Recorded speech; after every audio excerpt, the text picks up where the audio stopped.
Алда мынадай бір құбылыс болуы мүмкін. Мәлім тұрғыдан бұл құбылыс жақсылықтың белгісі. Қазақстан Республикасының Сыртқы істер министрлігінің бүгін Қытайға ресми түрде наразылық нотасын тапсыруына байланысты, біздегі анау жоғары жақтың ауанын аңдып отыратын, өткеннен бері бұғып отырған, айтайын десе қорқып отырған, бір ауыз сөз айтсам билікке жақпай қалам ба, арандатушы деп аталып қалам ба деп ортада тұрған қалың жазарман, қаламкеш, қаламсап ұстағыш, ақын, жазушы, әнші, күйші, биші, жырау, шешен, әулие, білгіш, көріпкел, балашқыш, құмалақ шашқыштың барлығы енді ойбай бауырым, ойбай шеттегі қазағым, ау алтайым, тарбағатайымілем деп еңіреп зарлап, шеттегі 6 миллион қазақты аяқ астынан есіне алып, ағыл тегіл жылап, еңірегенде етектері толып, көзінен жасы мұрнынан маңқа сағып, қорсылдап, өлең жазып, жыр жазып, ақылап-үхілеп, фейсбукті толтырып, твиттерді тұншықтырып, әлеуметтік желіде, сайттарда, газеттерде құлаш-құлаш мақала жазып, бәрі ұлтшыл, отаншыл, мемлекетшіл болып, шеттегі қандастың мәселесін көтеріп, оралманшыл болып кетуі мүмкін. Себебі мемлекеттің ең жоғарғы билігі тарапынан ашық көзқарас бүгін айқын болды. Бұл дегенің енді үлкен жағынан алғанда оларға біздің мемлекетіміз міне 2018 жылдың ақпан айының 15 күні ресми түрде Қытайға наразылық нотасын тапсырғаннан кейін, бұл наразылық нотаны әрбірден кейін ол Сыртқы істер министрлігі өз біліп өз бетінше тапсырмайды. Ол елбасының қалауыменен, біздегі сыртқы саясаттың үлкен мамандарының қалауымен, министрліктің талқысымен, тіпті жоғарғы биліктегі осы мәселені шешетін адамдардың талқысымен шешіледі ол. Нота жайдан жай жаңа тапсырам деп жіберіле салатын бір парша хат емес. Ол нотаның мазмұнын біз қазірше білмейміз, бірақ наразылық нота тапсырды деген сөздің өзі, ол мемлекеттің ең жоғары деңгейдегі, былайша айтқанда Қытайға көрсеткен қыры, көрсеткен сесі. Сен менің сұрағыма жауап бермесең, менің де саған қарсы қолданатын шарам, мынау менің саған ең соңғы жіберген хатым деген сөз. Бұл халықарадағы өте салмақты, өте қатаң жағдайларда қолданатын дипломатиялық бір үрдіс, соны нота дейді. Яғни біздің мемлекеттің жоғарғы жағының көзқарасы анық болды. Шетелдегі қазақтың, әсіресе Қытайдағы қысым астында қылбұрауда шыңғырып жатқан 3 миллион қазақтың жан айқайы біздің жоғары жақтың құлағына жетті. Олар өткеннен бері дипломатиялық келіссөздер жүргізді, білесіздер. Сыртқы істер министрі Қайрат Әбдірахманов жаңа неше рет телевизорда мәлімдеме жариялады. Арыз түссе біз қолға аламыз бұл мәселені деді. Артынан арыз Сыртқы істер министрлігіне берілді. Артынан олар 2 мәрте Қытайға делегаттар жіберді. 1 мәрте Пекинге, 1 мәрте Үрімшіге. Ол туралы мәлімдемелер жарияланды. Астана қаласында тұратын Қытайдың бас елшісін шақырып алып, Сыртқы істер министрлігі келіссөз жүргізді. Қытайдың Пекиндегі қаласында тұратын Қазақстанның бас елшісі Қытайдың Сыртқы істер министрлігімен келіссөз жүргізді. Осының барлығын ашық ақпаратта жариялады. Ал енді кеше 15 ақпанда нота жолданды. Демек біздің Қазақстан мемлекетінің ең жоғарғы билігінің Қытайдағы қазақтар мәселесіне деген көзқарасы анық болды. Яғни Сыртқы істер министрі Қайрат Әбдірахманов осыдан бірнеше ай бұрын айтқандай, біз шетелдегі қазақ диаспорасының басындағы бұл жағдайға бейжай қарай алмаймыз деген мағынада сөз сөйледі. Демек бүгін ісімен дәлелдеді, көрсетті. Міне өткеннен бері қазақ тілді ақпарат ішінде санаулы ғана, мысалы Абай KZ порталы, Қазақ үні KZ порталы, Қазақ үні газеті сияқты ақпараттардан басқа көптеген сайттар бұл мәселеде өте үнсіз қалды. Әрине Жасалаш жазды, тағы басқа сайттар жазды, Стан KZ жазды, бірақ олар көбінесе осы мәселені көтеруде бір түрлі шетелдегі ұқсас мәселені көтергендегі батыстық өркениетте кісілік құқығы дамыған батыстық өркениетте елдерін айтпайық, былайғы отаншыл, ұлтшыл жаңағы қаны тасып тұрған өз ұлтын жаңағы қызу сүйетін басқа бір көршілес халықтармен салыстырғанда біздің ақпарат саласында бір кемшілік болды. Біріншісі, олар бұл мәселені көтеруден қорықты. Неде қорықты? Себебі олар жоғарғы биліктің көзқарасын біле алмай дал болды. Екіншісі, біздің жаңағы журналистерімізде кәсіби біліктілік кем болды. Себебі олар халықаралық ақпарат құралдарында көтеріліп жатқан бұл мәселе, әсіресе ағылшын тілінде Америка, Еуропадағы демократ Қытайлар көтерген, немесе Америка, Еуропаның ағылшын тілді баспасөзінің, әдетте олардың французша, арабша, түрікше, қытайша барлық тілде баламасы болады. Осы әлемдік ағылшын тілдеріндегі, Қытай тілінде, араб тіліндегі, түрік тіліндегі ақпараттарды біздің қазақ тілді журналистер көбінеки біле алмады. Ағылшын тілінен сауатты қазақ журналистер өте сирек болды. Бір рет қана осы Абай Кезет порталында жарияланды, ағылшын тіліндегі мақалалар аударылып, ал басқа сайттарда ол жарияланған жоқ. Міне, бұл біздегі екі мәселені айттық. Біріншісі, бұл мәселеде жоғары жақтың ымын білмей, ығын білмей, жоғары жақтан үрейленіп арандатушы болып қаламыз ба, жақпай қаламыз ба, қудаланып қаламыз ба деген қорқу тұрды. Екіншіден, кәсіби біліктілік жетпеді. Егер кәсіби біліктілік жеткенде, сол мәселенің бәрін шетел ақпараттарына сілтеме бере отырып та боратып жіберуге болады. Қазірге дейін мысалы ағылшын тіліндегі, Қытай тіліндегі, араб тіліндегі, түрік тіліндегі осы Қытайдағы қазақтардың саяси қысымға, қудалауға ұшырап жатқан туралы ақпарат телеге теңіз. Соның қазақ тілді ақпаратқа аударып жарияланған 1%-ке де жетпейді. 1%-ке де жетпейді. Қазақ тілді ақпаратты осы уақытқа дейін бір хабар бар десек, онда шетел тіліндегі ақпараттар 100 деген сөз. Бұның екінші себебін айттық, жаңа журналистикалық біліктілік дедік, тіл жағындағы біліктілік. Үшіншісі жаңа кәсіби біліктілік. Мысалы, өткенде Қытайдың Іле Қазақ автономиялы облысының Алтай аймағының, оның ішінде жаңағы Буршын ауданының Оймақы ауылының Қатай қыстағындағы бір әйелдің 2 ұлы және күйеуі сотталып кетіпті. Осы мәселе ең алғаш қазақ тілді WhatsApp топтарында тарап жүрді. Бір үйдің үш еркек. Если каждый казахстанец пожертвует основали всего по 2 тенге, мы сможем спасти.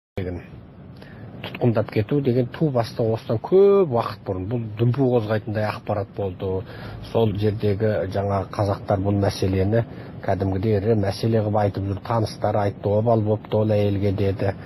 Ол еркектің Қазақстанға келіп, бір Қазақстаннан бір Құран кітап алып қайтқан үшін ұсталғаны туралы әңгіме айтылды.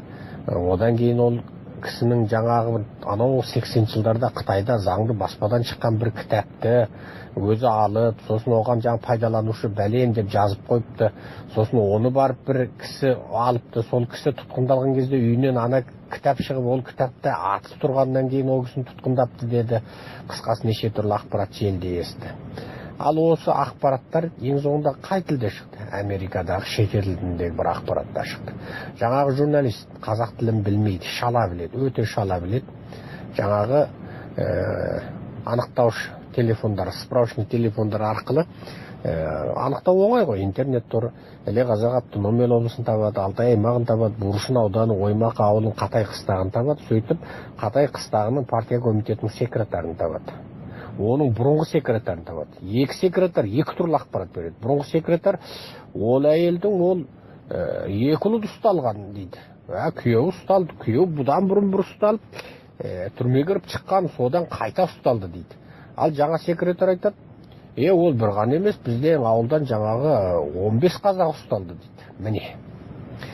Одан ең соңында анықтап жүріп олар сол әйелдің өзін табады. Әйелдің өзінен жаңағы әйел өзі чыр-пыр етіп, жаңағы телефонда чыр-чыр етеді. Иә деп, сотталған жоқ дейді, бірақ полицияның ұстап кеткендігін, кітапқа байланысты ұстағанын, екі ұлының да сол Қазақстанға көшпек болғаны үшін ұсталғанын жаңағы шетел тілді қазақшаны шала білетін журналистке айтып береді. Сондағы жаңағы шетел тіліндегі қазақшаны шала білетін журналистің жаңағы жан кешті сондай бір рухын көрдің бе? Ана телефонды анықтау. Былай қарасаң сондай бір күрделі жұмыс. Шын мәнінде ол өте жеңіл. Телефонды анықтай салды, біле салды. Сосын қоңырау шалды, сөйлесті. Жаңағы әйелмен, сол қыстақтың екі секретарымен сөйлесті. Секретарды білесіз, сол ауылдың әкімі. Сонда бұл жерде бірі кәсіби біліктілік тұр, екіншісі бір жан себілдік. Сол осы мәселені, осы жаңа құқы тапталған адамдардың мәселесін халықараға жеткізу деген, сондай бір өзінің журналистік кәсібіне деген бір өлермен берілу, өлермен жаңағы махаббат тұр да. Біздегі журналистер ше, бірі шетел тілін білмейді. Біз бұдан бұрынғы жаңа сөздерімізді айтқандай, олар сол қазақ тілінен басқа тілді көп біле бермейді. Жарайды, қазақ тілін білген үшін олар журналист болды, ол енді кемшілік емес. Бірақ шетел тілін білсе, әрине оның білім өресі, көзаясы кеңірек. Сондықтан негізі біздегі осы жоғары жақтағы кісілерге бір талап. Журналистикада міндетті түрде бір шетел тілін мықты меңгертіп шығару керек. Әсіресе ағылшын тілін. Ол тек қана бір тілді білетін ғана журналист, ол шын мәнінде оның біліктілігі төмендеу болып қалады. Екіншіден, оларға жаңа ақпарат алудың әдістерін, технологияларын жаңа шетелдік деңгейде, әсіресе батыстық деңгейде үйрету керек. Бұл бір. Себебі білімді адам, ол өзінің құқын біледі. Біздегілер сол өзінің құқының қандай екенде білмей, тым құрғанда сол шетел ақпараттарына сілтеме беріп жазса, соның өзі қылмыс болмайтынын білмей, үрейленіп, қорқып, жел қай жақтан соғады деп бейшаралар осы уақытқа дейін үнсіз тұрып қалды. Бұл енді азғантай бір пікіріміз. Бірақ қанша айтқанмен осы мәселені көтеріп жазған, әсіресе Абай кезет бастаған, Қазақ үні кезет бастаған Жас Алаш сияқты, және жаңағы Евразия, КТК 31 сияқты телеканалдар, Алматы телеканалы сияқты тағы да басқа аты аталмаған Караван газеті, жаңағы Казинфо, солардың бәріне рахмет. Бірақ әлі де бұл ақпараттар, жарияланған ақпараттар, Қытайдағы қазақтардың мәселесі көтерілген шетел тіліндегі жарияланған ақпараттардың 1%-на ғана жетуі мүмкін, тіпті жетпейді. Сондықтан бізге тіл керек, кәсіби біліктілік керек.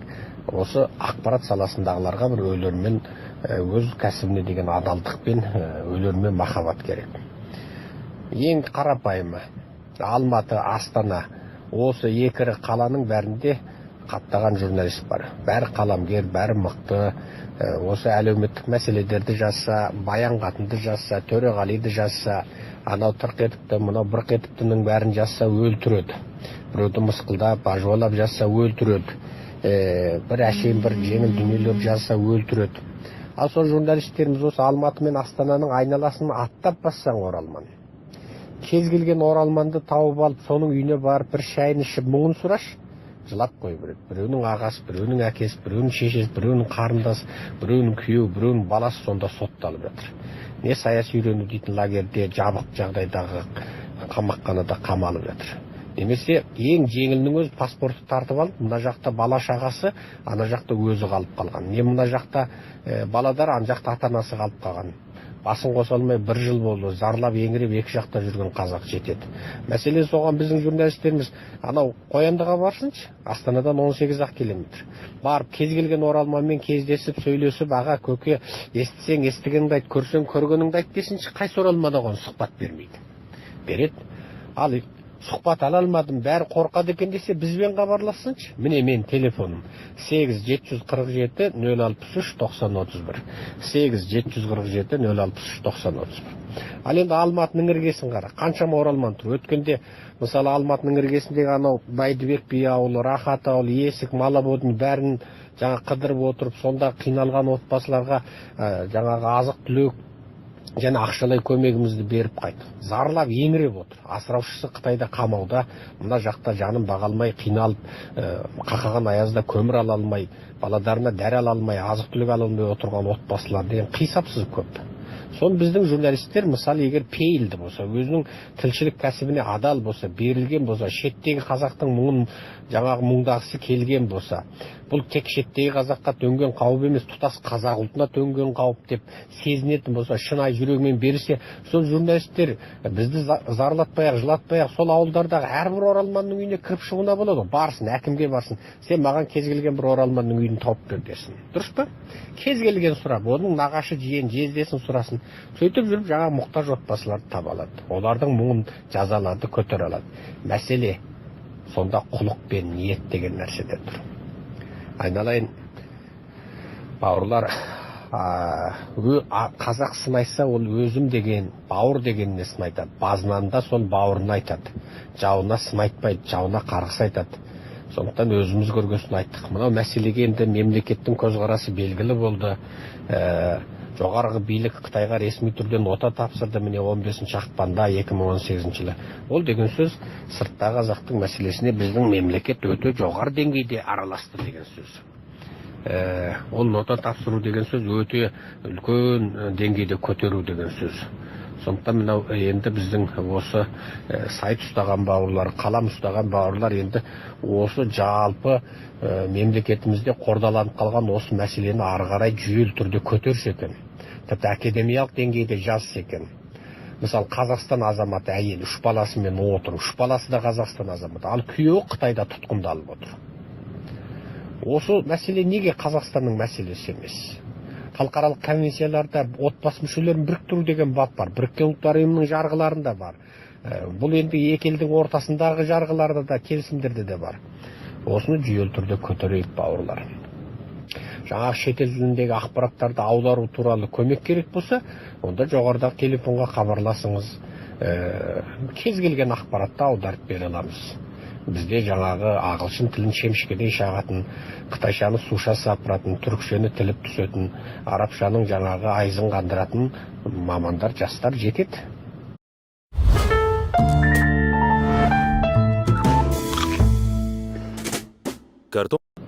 Мәселе сол ақпараттарды қазақ тілінде сайрату.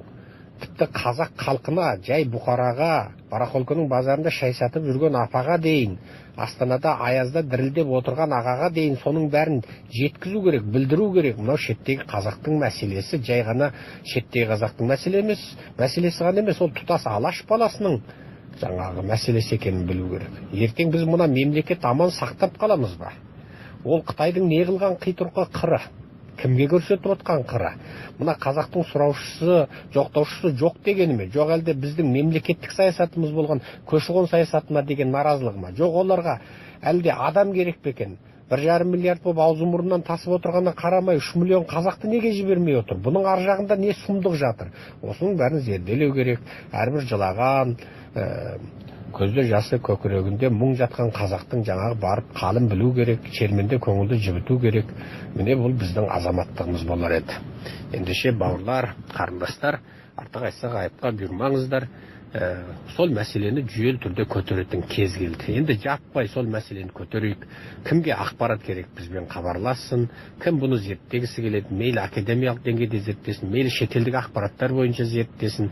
Жоқ әлде бізді бастап апар сол мұқтаж, сол зарлаған, жылаған, аңыраған тірі жетімдер мен тірі жесірлерге бастап апар десе бізбен хабарлассын. Телефонды қайталап айтам: 8747 063 90 31. Міне біз қазір міне Атажұрт халықаралық ерікті жастар бірлестігі осы мәселеге атсалысып, сол аңыраған аналарға, ұлынан айырылып аңырап отырған жаңа мүгедек аталарға, апаларға дейін барып көмектесіп қайттық. Анау Талдықорған, Басши, Сарыөзек, мына жағы Жаркент, мына жағы жаңағы Бәйдібек, Бейшелек, Есік түк қалтырмай араладық. Енді анау Өскемен, Астана жақтағы жігіттерге де айтамыз. Сол жігіттердің барлығы өстіп ұйымдасып, айналасында аш отырған, суықта отырған, мұқтаж, асыраушысынан тірідей айырылып отырған сол отбасыларға көмектессін. Бұл санаулыған азаматтардың жекеменшік шаруасы емес. Бұл шаруаны ешкім патенттеп алған жоқ, патент құқығы жоқ. Көмектесіңдер, айналайындар. Қазақ өзі жетімін қаңғытпаған, жесірін жылатпаған, сондай бір елміз. Бұтаға қорғалаған торғайда аман қалады ғой, сол бұта құрлы болмаймыз ба? Сол жаңағы айтайын десе намыстанып қорқып отырған, немесе жаңа Қытайдағы құлдық саны әбден қаннан өтіп сүйекке жеткен, бірдеңен бүлдіріп қоям ба деп Қытайдың да заңынан да Құдайдың да заңынан да қорқып, Қазақстанның заңын тіпті түсінбей өз-өзінен үрейленіп көз шарасынан шығып отырған, қайда барарын, кімге барарын білмей отырған сол тірі жетімдер мен тірі жесірлерге осы бүкіл Қазақстандағы сол азаматтар көмектесін, жағдайын сұрасын. Асыраушысыз отырса, әлеуметтік көмекті ала алмай отырса, әрине көбінің құжаты дұрыс емес, шетел азаматы, көп ықтияр хатпен жүр, Қазақстан азаматтығына құжатын өткізейін десе, ана құжаты кем, мына құжаты кем, жеке куәлігіңнің уақыт өтіп кетті, мынадағы суретің өзіңе ұқсамайды, анау мынау деп біздегі азаматтарда біраз оны неше түрлі табуға тиісті немесе таппауға тиісті міндерді тауып алып қинап жатқан болса, соған көмектесейік. Мына көші-қон саласында жүрген азаматтар болса, оларға да айтайық. Айналайындар, Қытайдан келетін қазақтар азайып, сендердің де нәпақаларың азайып қалды. Ендеше мына аз қазақты шырылдатып, мынауың кем, Қытайдан ана анықтаманы алып кел, мына анықтама алып кел деп оларды Қытайға қайта қумаңдар. Қытайға барғандарының бары алды қамалып жатыр. Қытай азаматы түгілі Қазақстан ықтияр хатымен барғандар қамалып жатыр, сотталып жатыр. Тіпті Қазақстан азаматының өзін олар тұтқындап алып, 8 ай бойы мынау Өмірбек Бегәл деген жігіт 8 ай түрмеге қамап, міне Қазақстан сыртқы істер министрлігі араласып біздің көтеруімізбенен сол жігіттің түрмеден шыққаны бүкіл міне телеканалдарда, КТК Евразия 31-де барлық сайттарда қазақ үнінде берілді ғой. Міне анау Қазыбек Иса ағамыз, жаңағы Перуашев ағаларымыз Пекиндегі саяси партиялар жиналысында бұл мәселені көтерді. Сондағы арызды сол біздің жігіттер жазып қолын ұстатқан, қазақша, қытайша сол арыздарды. Міне осы сияқты мәселені үздіксіз түрде көтерейік. Жаңағы мұқтаждардың барып басынан сипайық, айналайын. Елім, халқым, біз елміз ғой. Біз тобыр емес, біз халықпыз. Біз ғасырлардан бері анау ата бабамыз ғұн, хас, сақ, көк, түрек болып, кешегі үйсін хандығы қыпшақ елі болып, тұтас Еуропа мен Азияны атымыздың тұяғымен таптаған, біз сондай бір құдіретті халықтың бүгінгі ұрпағымыз. Аз жылдар енді бодандықта болсақ болған шығармыз, таланған шығармыз, тапталған шығармыз. Енді сол ата бабаның өр рухын қайтадан өзімізге алатын, шақырып алатын кез келді. Сондықтан мүжілмейік, жасымайық, майыспайық, майырылмайық, ел екенімізді, қазақ екенімізді, ханына иіліп сәлем бермейтін, ханына тік тұрып сәлем беретін, сондай бір өр рухты, даланың ерке халқы екенімізді, текті халық екенімізді дәлелдейік. Сөйтіп, асыраушынан айырылып, бір отбасы екі жақта қалып, шекараның екі жағында аңырап, сол қалған тірі жетімдер мен тірі жесірлерді іздеп табайық. Таба алмасаңыз бізге келіңіз. Соны жазайық, көтерейік, қоғамның назарын аударайық, мемлекеттің назарын аударайық, халықараның назарын аударайық, айналайын бауырлар. Ештен кеш жақсызы дейді. Ешкім жазбай, үндемей отырғаннан жазайық, білсін. Мына өсіп келе жатқан жас ұрпақ білсін. Алла разы болсын. Біз не істесек те, ол ат үшін, атақ үшін емес. Ол екі бастан белгілі, не істесек те ат үшін, атақ үшін емес. Біріншісі Алланың разылығы үшін, екіншісі қазақтың мүддесі үшін. Сау болыңыздар, телефонға хабарласыңыздар. Бұл сөзімді барлық жерге таратуға рұқсат.